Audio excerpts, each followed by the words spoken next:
ఈ నాయకులు పోయి టెక్నికల్ సర్వే చేసుడు అనేది మొదటిసారి చూసినాం మనం. ఇక వారు కెప్టెన్ కాబట్టి వారు నడిపించినట్టున్నారు హెలికాప్టరు. వీరు వాటర్లో నీళ్ళు కలిపే ఇంజనీర్ కాబట్టి వీరి సలహాలు సూచనలు తీసుకొని ఇంకా అంతకు మించిన అదేంది ఎలక్ట్రికల్ సర్వే, ఎలక్ట్రానిక్ సర్వే ముఖ్యమంత్రి గారు కొత్త టెక్నీషియన్ తీసుకొని పోయి సర్వే చేసి వచ్చినారు. అంతవరకు బాగానే ఉంది కొత్త ఒరవడై. కానీ మాట్లాడిన మాటలే చాలా చీప్గా, ముఖ్యమంత్రిది మూర్ఖత్వం అనాలన్నా అజ్ఞానం అనాలన్నా అర్థం కాని పద్ధతుల్లో మాట్లాడుతున్నాడు ముఖ్యమంత్రి. ఇంకా అదే కొనసాగింపు, అవే రోత మాటలు.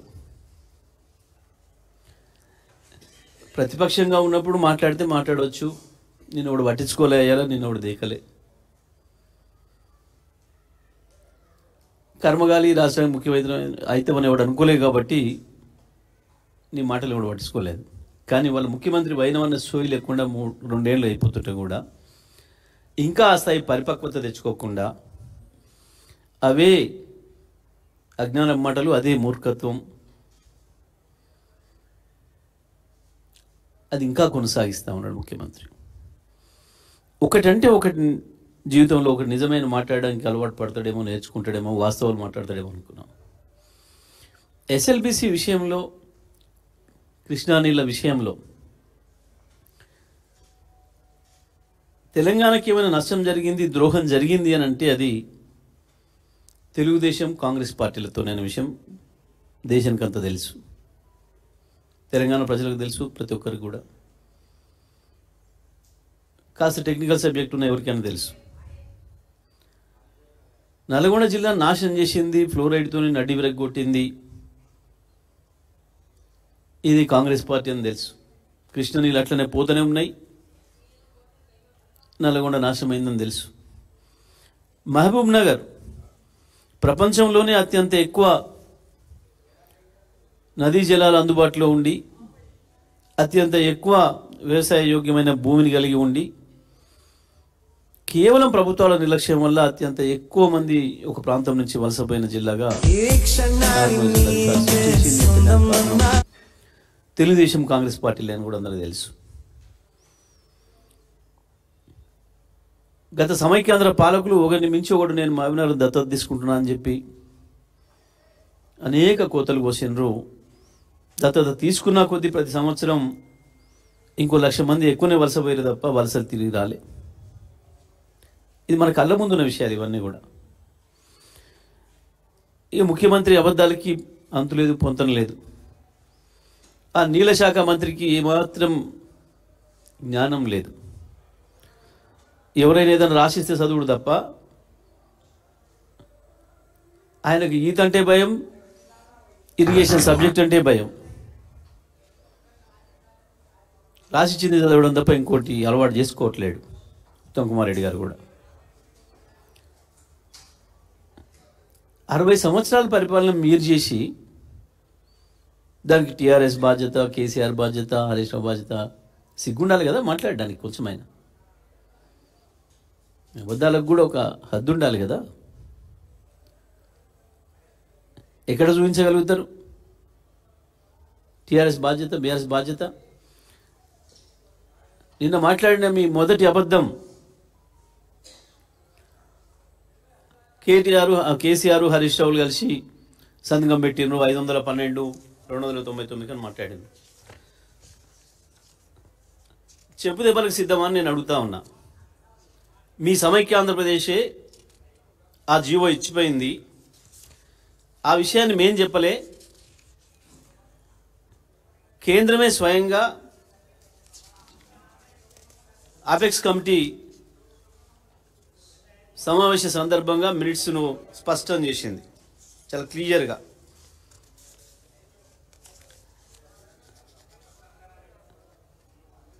రెండు 2013లోనే ప్రాజెక్టుల వారీగా నీళ్లు కేటాయిస్తున్నాం, ఈ రకంగా తెలంగాణ ఆంధ్రప్రదేశ్లో విడిపోతే కూడా ఇబ్బంది లేకుండా అని చెప్తూ మోసం చేస్తూ తెలంగాణను ఆనాటి సమైక్య ఆంధ్రప్రదేశ్లో ప్రాజెక్టుల వారీగా రాసిచ్చింది. 298.8 టీఎంసీలు తెలంగాణ ప్రాజెక్టులకి, 512 టీఎంసీలు ఆంధ్రప్రదేశ్కి ఇస్తున్నట్టు దాని మినిట్స్లోనే ఉంది, వాళ్ళు ఇచ్చిన మినిట్స్లోనే ఉంది.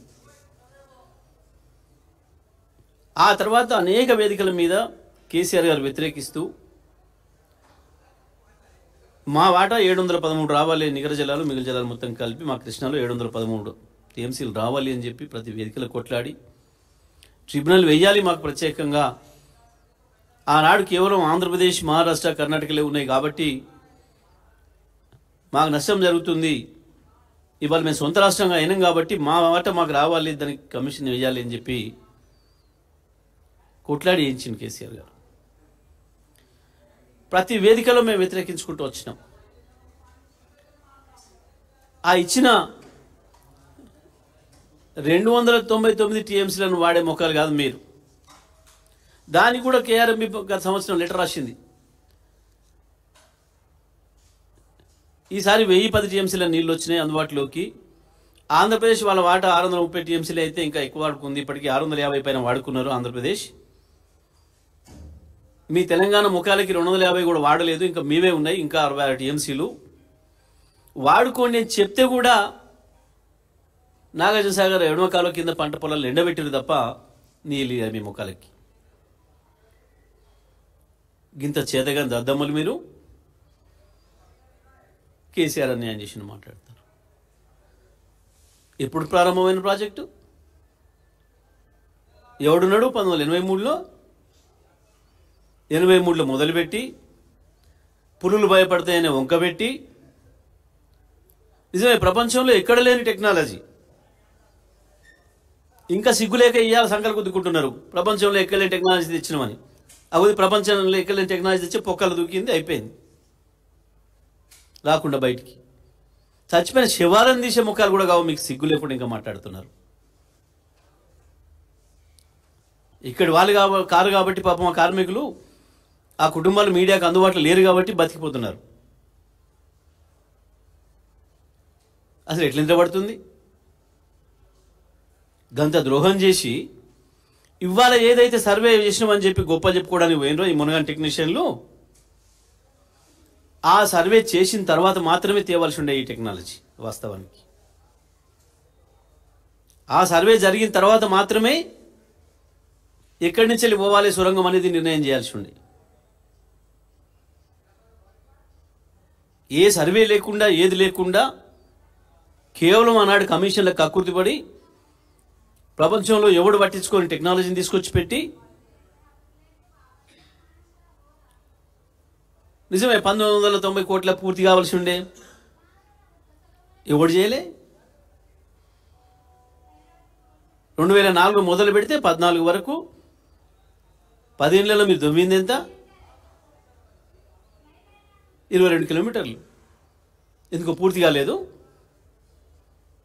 వాస్తవానికి దానికి పెట్టిన సమయం 5 ఏళ్లే. ఎందుకు కాలేదు?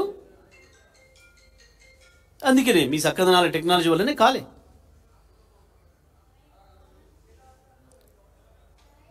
మీరు 10 ఏళ్లలో చేసింది 3665 కోట్లు.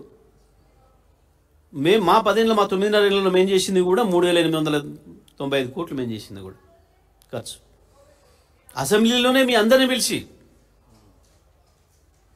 జానారెడ్డి గారిని ప్రశ్నించండి, ఒకసారి అడగండి ఎవరైనా.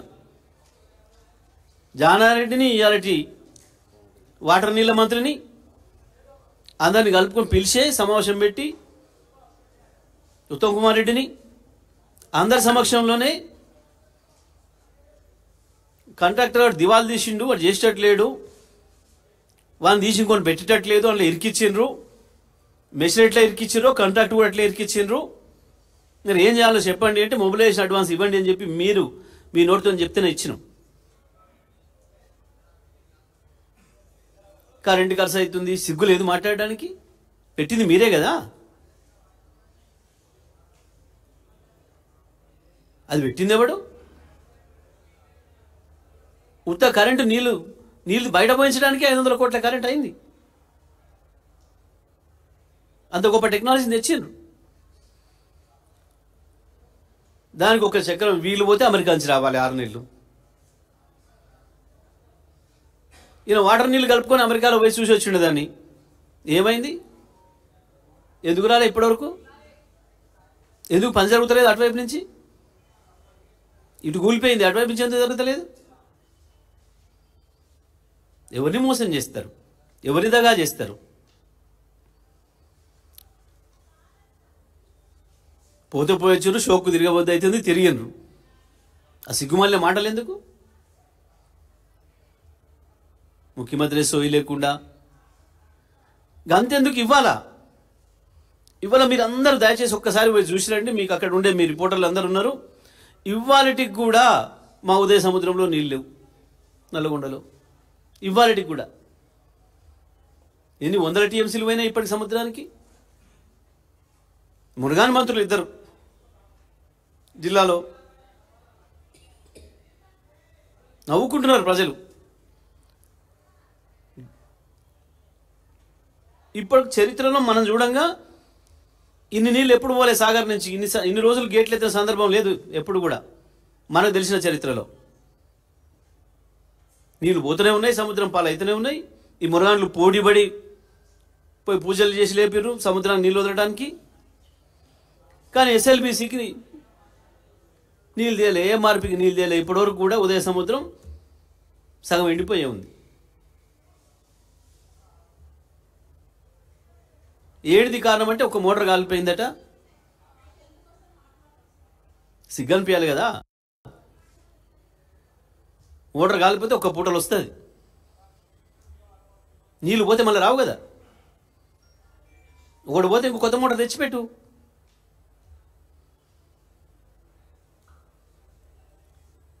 కేవలం కమిషన్ల మీద కమిషన్లకు కక్కుర్తిపడి కమిషన్లకు పోటీ పడుకుంటా సిగ్గుదప్పి మాటలు మాట్లాడుకుంటూ ఇంకా మేము నల్గొండ ప్రజలు మోసం చేస్తాం, మహబూబ్నగర్ ప్రజలు మోసం చేస్తాం. ప్రతిదానికి రికార్డు ఉంది, ప్రతిదానికి రికార్డు ఉంది. మీరు చేసిన ద్రోహాలకు ప్రతిదానికి రికార్డు ఉంది. 512 ఆంధ్రాకి 299 తెలంగాణకు చేసిందే మీరు 2013లో. దాన్ని కొనసాగించడం తప్ప మేము చేసేది ఏం లేదు. మరి ఇవాళ ఈ 2 ఏళ్ళ నుంచి మీరేం బిక్తున్నారు? 2 ఏళ్ళ నుంచి మీరేం బిక్తున్నారు? ఎందుకు తీసుకురాలేకపోయారు 500? ఒకసారి ఏమో ఈయనే పోయి మాట్లాడాడు రేవంత్ రెడ్డి. 500 గుండుగితగా మాకిచ్చి మొత్తం నువ్వు తీసుకుపో అని మాట్లాడాడు. బుద్ధునోడు ఎవడు మాట్లాడాడు ఆ మాటలు? ఇట్లా చిల్లర మాటలు. నేను అంగట్ల పేరమా? అసలు నువ్వెవడు ఆ మాట చెప్పడానికి? తెలంగాణ ప్రజల హక్కుల్ని నీ గురుదక్షిణ కింద రాసిస్తా అని చెప్పడానికి నువ్వెవడివి? న్యాయంగా తెలంగాణకి ఎంత వాట రావాలో దాని కొరకు కొట్టాడాల్సిన బాధ్యత ఉంది. 500 మాకిచ్చి గుండుగుతా తీసుకపో, గోదావరిలో ఎంత తీసుకపో, ఇక్కడ ఎంత తీసుకపో. నీ చీకటి ఒప్పందాలతో నీకు ఇస్తే ఇచ్చిండొచ్చు ఏదైనా పదవికి పైసలు చంద్రబాబు. కానీ తెలంగాణ ప్రజలకి ద్రోహమే చేసిండు ఎప్పుడైనా. గోదావరిలో కానీ కృష్ణలో కానీ ఒక చుక్క నీళ్ళు అదనంగా ఇవ్వడానికి నీకు హక్కు లేదు. గురుదక్షిణల కింద నువ్వు చంద్రబాబుకి ఏమన్నా ఇచ్చుకోవచ్చు, చీకట్ల మోడీకి ఏమన్నా ఇచ్చుకోవచ్చు.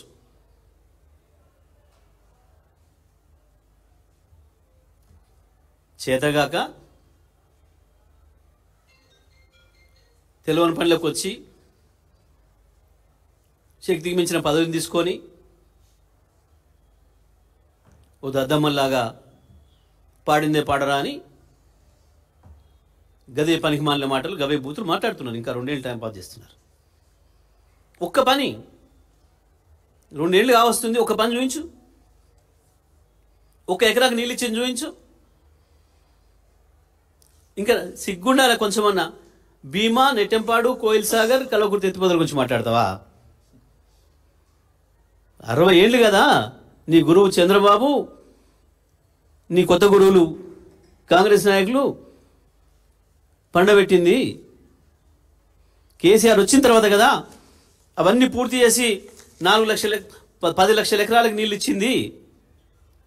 తెలంగాణ వచ్చే నాటికి 2 లక్షల ఎకరాలకు దిక్కులేదు. కేసీఆర్ వచ్చి 12 లక్షల ఎకరాలకు నీళ్ళు ఇచ్చిన తర్వాత కదా ఇవాళ మహబూబ్నగర్లో వలసలు మళ్ళీ తిరిగి వచ్చిండ్రు. వలసలు పోయిన వాళ్ళు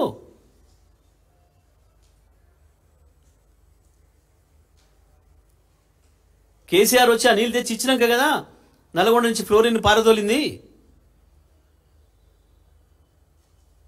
నాశనం చేసిపోయి తెలంగాణను ప్రతి సందర్భంలో అమ్ముడుపై ఆంధ్రప్రదేశ్లో ఉన్ననాడు అమ్ముడైపోయినరు. బీఫామ్ల కొరకు వాళ్ళ బూట్లు నాకుండా తిరిగినరు. ఇవాళ మళ్ళీ పదవులు నిలబెట్టుకోవడం కొరకు వాళ్ళ కాలు మొక్కి చీకట్లో పైరవీలు చేసుకొని మూడి దగ్గర మీ బతుక్కు పదవుల పైరవీలు పైసల పైరవీలు తప్ప ఇంకొకటి రావు. మీకు ప్రజలకు నీళ్ళు ఇచ్చే సోయండి మీకు పనిచేస్తున్నారు. అయినా ఇంకోటన్నా నవ్వుకుంటాడని సోయి కూడా ఉండదు. ఎవడన్నా పరిచయాలతో అయితే గీతే పెళ్లి సంబంధాలు కుదురుతాం కానీ పరిచయాలతోనట ఎవరు పైలట్లు పట్టుకొచ్చిండట. మంత్రి పరిచయాలతో పైలట్లను పట్టుకొస్తే వాడు సర్వే చేస్తాడట. సిగ్గుందా ఏమన్నా మాట్లాడడానికి? పాలసీలతో వస్తాయి కానీ ప్రపంచంలో టెక్నాలజీ ఎక్కడున్నా ప్రభుత్వాలు తెచ్చుకోవాలనుకుంటే నిమిషాల మీద తెచ్చుకుంటాయి. అని పరిచయం ఉంది కాబట్టి వాళ్ళని పట్టుకొచ్చి మెహర్బానా ఆయనకు పరిచయాలు ఉన్న పట్టుకొచ్చి అవి చేయించిండు. నీకు పరిచయాలు ఉన్న వాళ్ళు ఎవరు? వాడు ఉండే కదా దొంగ జైలు ఉన్నాడు. జైలలో జేబు దొంగలు హత్యలు చేసిన వాళ్ళ పరిచయాలు నీకున్నాయి. అంటే నువ్వు ఈ పని చేస్తున్నావు అన్నట్ట. దొంగ అనుకుంటే పరిచయాలు అవి కాబట్టి మిలిటరీ వాళ్ళు పైలట్లు కాబట్టి ఆయన పట్టుకొచ్చి అవి తిప్పుతున్నాడు. నీకు సెంచల్గూడ జైల్లో చెర్లపల్లి జైల్లో నీ పరిచయాలతోని తెలంగాణ ప్రజల జేబులు కొట్టే పని చేస్తున్నావు అన్నట్ట. ఆయన ఇంకొక ఆయనకుండే పరిచయాలు నీళ్లు వాటర్తో పరిచయాలు ఉన్నట్టు ఆయన ఆ పనిలో ఉన్నట్టున్నాడు. వాటర్ నీళ్ళతోని ఎవడి పరిచయాలతో వాళ్ళు పనిచేస్తారు అన్నట్టు. ఒక పాలసీల ప్రకారం పనిచేయరు. ప్రజలకు ఇచ్చిన మేనిఫెస్టో ప్రకారం పనిచేయరు. ప్రజలకు ఇచ్చిన మాట ప్రకారం పనిచేయరు. పరిచయాలు ఏం పరిచయాలు ఉంటే ఆ పరిచయాల పనులు చేస్తారు అన్నట్టు. గిదా ఒక ముఖ్యమంత్రి నుంచి వచ్చే మాటలు.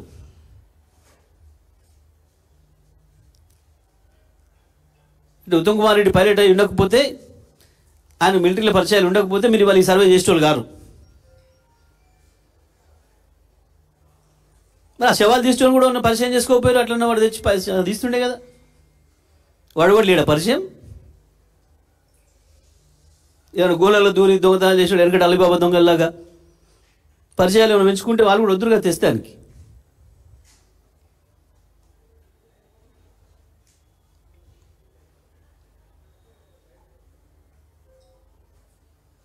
కనీసం యూరియా ఇచ్చే సోయి లేదు. పాపం అసకష్టాలు పడి రైతులు పండించుకుంటే ఇలా పత్తి కొనే సోయి లేదు, వరి ధాన్యం కొనే సోయి లేదు.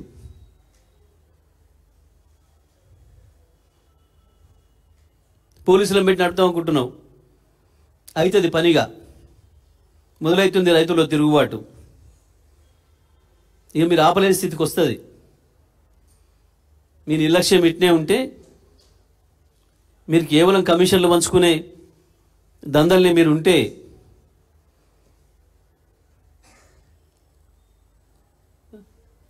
రైతాంగం ములుగరలు ఇంకో దానికి పనిచేస్తాయి. ఇక ఎంత సోయి లేకుండా ప్రభుత్వాన్ని నడుపుకుంటూ ఇంకా చేసింది జారక గొప్పకు 6 శవాల్ని బయటికి తేలేని పనికి మళ్ళీ సన్నాసులు కేసీఆర్ గురించి వెళ్ళి హరీష్ రావు సంతకం పెట్టి యాడ్ చూపిస్తావు. హరీష్ రావు సంతకం చూపించి యాడ్ చూస్తావో?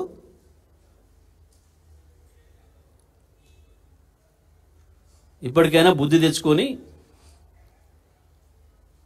పద్ధతిగా మాట్లాడడం నేర్చుకుంటే మంచిది.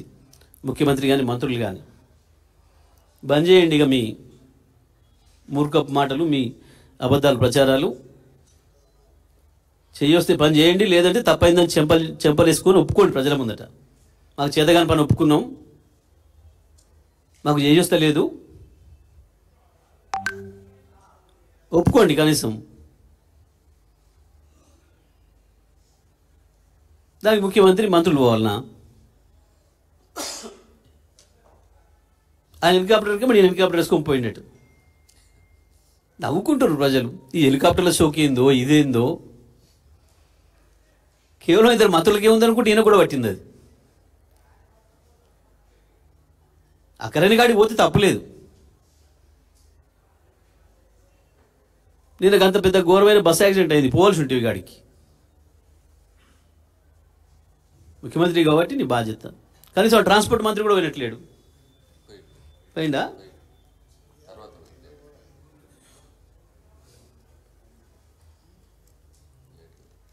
ఇంత గొప్పగా ఉన్నాయి మీ పనులు. ఇంక ఇప్పటికైనా అబద్ధాలు మాని వాస్తవాలు ఒప్పుకొని చెంపలేసుకొని ముఖ్యమంత్రి తెలంగాణ ప్రజలకు క్షమాపణ చెప్పాలి. ఇరిగేషన్ ప్రాజెక్టుల మీద మీరు చేస్తున్న ద్రోహానికి, కనీసం వాళ్ళు 6 శవాలను తీయలేని మీ పనికిమాలిన చేతగాని పరిపాలనకు ప్రజలకు క్షమాపణ చెప్పాలి.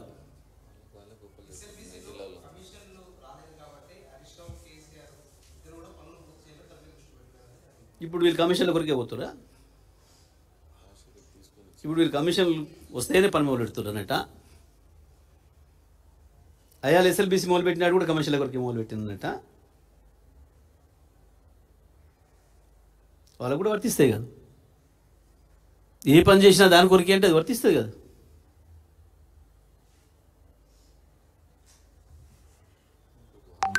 హెలికాప్టర్లు నేను ఎంగేజ్ చేసుకోకపోతే దాంట్లో కూడా కమిషన్ తీసుకోకపోయానట.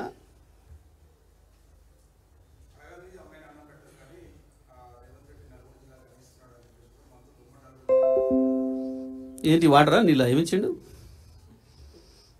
నన్ను కలుపుకోవడానికి ఇంకేమైనా ఇచ్చిండా? సిగ్గుండాలో మాట్లాడారు కొంచెం. ప్రజలు నవ్వుకుంటున్నారు ఆడ. కనీసం ఉదయ సముద్రానికి నీళ్ళు ఇవ్వరు చేతగాని వెదవులు 100 టీఎంసీలు సముద్రం పాలవుతుంటే ఏడిచ్చిండు. దేనికి ఇచ్చిండు? వీళ్ళ సాటింగ్ ఇచ్చిండా? రాత్రిపూట ఢిల్లీకి పంపేదాంట్లో వీళ్ళకేమైనా పంపిండా? ప్రజలకు తెలిసి ఏమి ఇక్కడే విజయలే.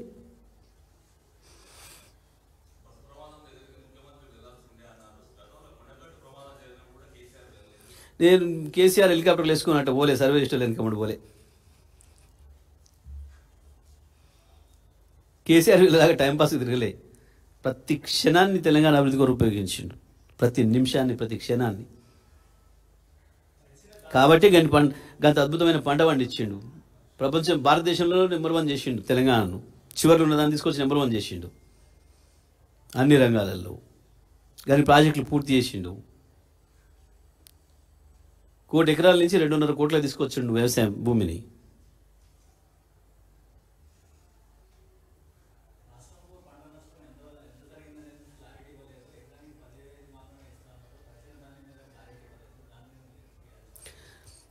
వాస్తవానికి దురదృష్టం ఏంటంటే ఇంకా వర్షాలు కొనసాగుతున్నాయి.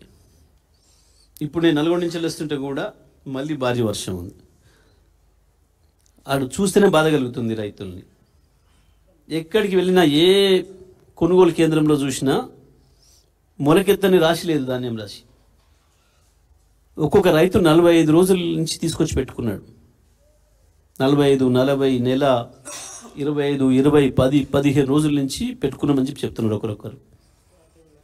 పాపం ఇంత హృదయ విదారకంగా ఉంది పరిస్థితి.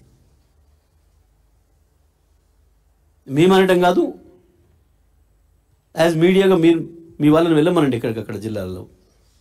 ఏ ఊర్లోనో వాళ్ళని ఆ ఊరి నుంచి తీసి పంపమని చెప్పండి. ఒక్కటంటే ఒక్క ధాన్యం రాశి సమయానికి తీసుకుపోక. మేము వర్షాలు రావడాన్ని ఇంకో దానికి మేము ప్రభుత్వం తప్పట్టడం లేదు, మేము బాధ్యతాయుతంగానే ఉన్నాం. కానీ కనీసం వచ్చిన ధాన్యాన్ని సకాలంలో కనుక తీసుకొని ఉంటే ఈ పరిస్థితి వచ్చేది కాదు. నల్లగొండ జిల్లా కేంద్రం, రాష్ట్రంలోనే అతి పెద్ద పవర్ పర్చేస్ సెంటరు ఆర్జాల బావి సెంటర్ అని. 2.5 లక్షల క్వింటాల ధాన్యం అక్కడి నుంచి ప్రతిసారి తీసుకుంటారు. ఆ సెంటర్లో 45 రోజుల క్రితం తీసుకొచ్చి పోసింది ఒక మహిళా రైతు, ఇప్పటివరకు ఎత్తలే. ఏంటిది? సన్నధాన్యానికి ఇంకా మేము గైడ్లైన్స్ ఇవ్వలేదు, మేము ఎత్తమని మాట్లాడుతున్నారు. సన్నధాన్యం ఇక్కడనే కొంటాం, తెమ్మంటే తీసుకొచ్చింది ఆమె వేరే ప్లేస్ నుంచి, తెచ్చి పోసుకుంది 45 రోజుల నుంచి. ఇంకా మా గైడ్లైన్స్ రాలేదు అని చెప్పి కొంటలేమని చెప్పి చెప్తున్నారు. అంటే ఒక పథకం ప్రకారమే రైతుల్ని ధాన్యం కొనుగోలు కేంద్రాలకు తేకుండా వాళ్ళని నిరాశపరిచే ప్రయత్నం చేస్తున్నారు. వాళ్ళు బలవంతంగా ప్రైవేట్గా అమ్ముకోవడానికి కావాల్సిన ఒత్తిడి చేస్తున్నారు. ఒక పథకం ప్రకారమే ఇవాళ 16-1700 కూడా మిల్లులలో పోసేవలసిన దుస్థితి వచ్చింది రైతాంగానికి. మీరు ఎవరైనా సరే, ఏ టీవీ ఛానల్ మిత్రులైనా, ఏ పేపర్ మిత్రులైనా సర్వే చేయండి, మీరే పోయి మాట్లాడండి. నేను చేస్తున్న ఆరోపణలు కావు, రైతులు చెప్తున్న మాటలు. నేను చేస్తున్నాయి కావు ఇవి ఆరోపణలు. ఇదేదో కుట్ర ప్రకారమే చేస్తున్నారు, పథకం ప్రకారమే చేస్తున్నారు. ఎందుకంటే పోసుకోవడానికి ఇంటికాడ ఘర్షణ లేవు గతంలో లాగా. ఇక్కడికి వస్తే ఆల్రెడీ వచ్చి నెల క్రితం వచ్చిన వాళ్ళే తడుస్తున్నాయి. ఇప్పుడు 2 సార్లు 3 సార్లు తడిచినాయి, ఎండినాయి, డిస్కలర్ అవుతున్నాయి. కాబట్టి ఇప్పుడు గొయ్యబోయే రైతులు ఎవరు కూడా ఎంతన రాని పోషొద్దామడా అని చెప్పి మళ్ళీ 2014 ముందు ఏ పరిస్థితి ఉందో కొనుగోళ్ల విషయంలో, వ్యవసాయ విషయంలో అవే పరిస్థితులు మళ్ళీ తిరిగి పునరావృతం అవుతున్నాయి. దళారీల చేతిలో బతుకైతుంది రైతులది. వాళ్ళ మళ్ళీ వాడు ఎంత ఇస్తే అంతకు తీసుకుంటేనే చాలు, కొంటే చాలు నాదన్న ఒక దీన స్థితికి రైతు పడిపోతున్నాడు. ఆ పరిస్థితి సృష్టిస్తుంది ప్రభుత్వమే. ఇది కేవలం మిల్లర్లు, దళారీల దగ్గర డబ్బులు తీసుకొని రైతుల్ని కషాయ వల్లలాగా వాళ్ళకి అప్పచెప్పినరు. ఇది జరుగుతున్న వాస్తవం.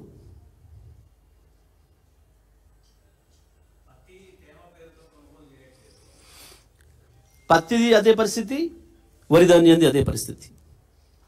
పత్తి మిల్లులు అయితే రేపు నుంచి బందే పెడుతున్నామని చెప్పాను.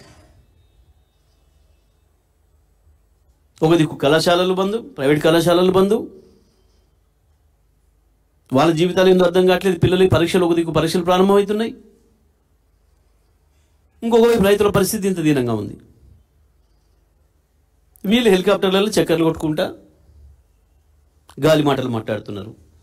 గాలి మోటార్లలో తిరుగుడు, గాలి మాటలు మాట్లాడు. ఇంకా 2 ఏళ్ళైనా ఓ బాధ్యత లేకుండా.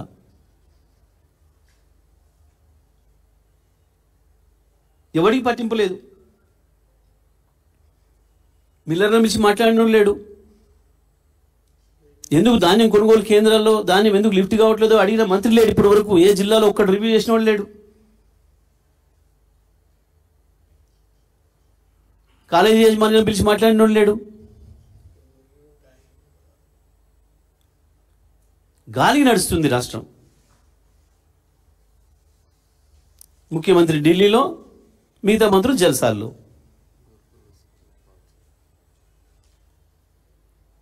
పాపం ఇప్పటికీ 150 మందిని పొట్టన పెట్టుకున్నాడు విద్యాశాఖ మంత్రి. పసిపిల్లల్ని గురుకుల పాఠశాలల పేరు మీద తీసుకుపోయి. వాస్తవానికి పూర్తి ప్రభుత్వ బాధ్యత. మన సంరక్షణకు వచ్చిందన్నప్పుడు పూర్తి బాధ్యత మనది. ఏదైనా యాక్సిడెంట్ జరిగి ఏదన్నా జరిగితే వేరు. విషాహారం పెట్టి చంపేది దుర్మార్గంగా.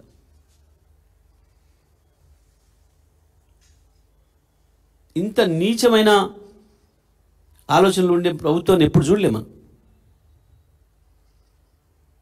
ఇంత నెగ్లెక్ట్గా, ఇంత కేర్లెస్గా నవి పోదురుగాక నాకెటి అన్న పద్ధతుల్లో నడుపుతున్నారు పరిపాలన. ఎప్పుడు చూసినా కమిషన్ల పంచాయతీ, కమిషన్ల దందాలు, మంత్రుల మధ్యన పంచాయతీ తప్ప మంత్రులకు, ముఖ్యమంత్రికి మంత్రులకు పంచాయతీలు తప్ప ఇంకొక పనే కనపడడం లేదు.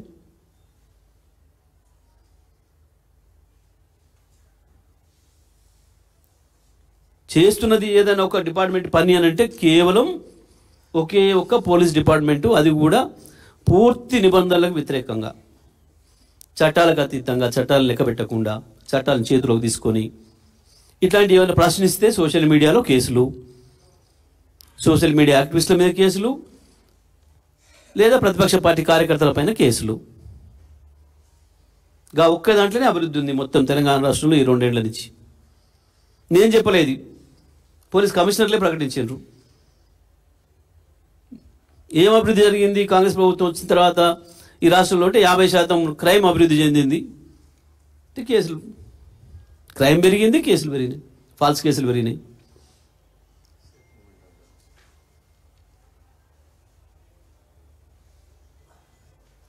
ఇది పరిస్థితి ఇవాళ రాష్ట్రంలో.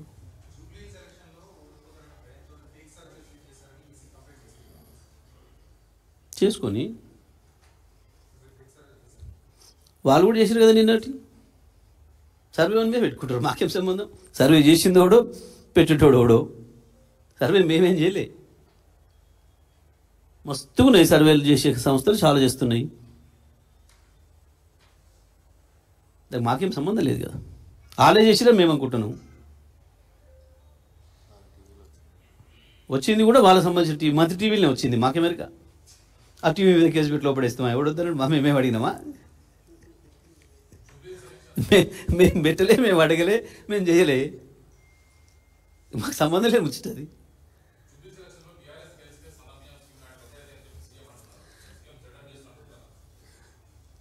బుద్ధునాడు కూడా అట్లా మాట్లాడాడు.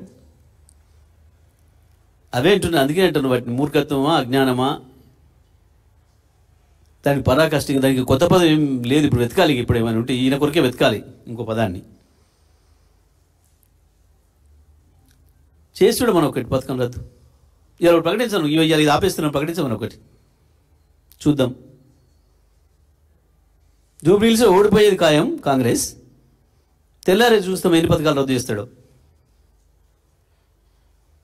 పనికి మాలిన మాటలు, చేతగాని మాటలు, ఒకటి మాట మీద నిలబడే లక్షణం లేదు. ఎవడో మాట్లాడతారా అట్లా? గత పెద్ద బాధ్యతలు ఉన్నోళ్ళు.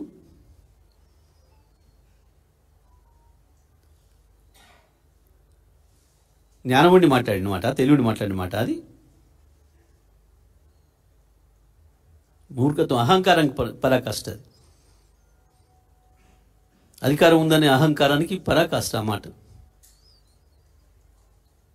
ఎవడు అబ్బా సొత్తు కాదు. ఒకసారి ప్రజలకి ఒక సంక్షేమ పథకం ప్రారంభమైందంటే అది వాళ్ళ హక్కు అవుతుంది. ఆయన కాదు, ఆయన తాత ఇంకోటి వచ్చున్నా కొనసాగించాలి. అది ఆయన ఇంట్లోకెళ్ళి తెచ్చియాలి. బంద్ చేస్తానికి కొండారెడ్డిపల్లి వ్యవసాయం చేసి తెచ్చియాలి వాళ్ళకి. ప్రజల హక్కు అది.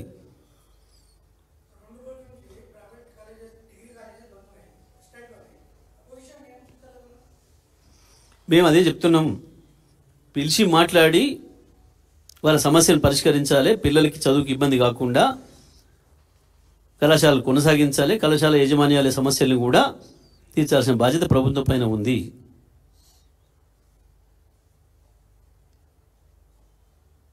పిల్లలకు సమస్య అవుతుంది, చదువులకు సమస్య అవుతుంది, కళాశాల యజమానులకు కూడా సమస్య అవుతుంది.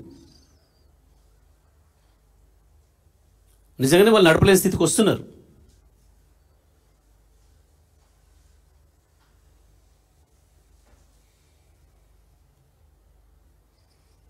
రైట్.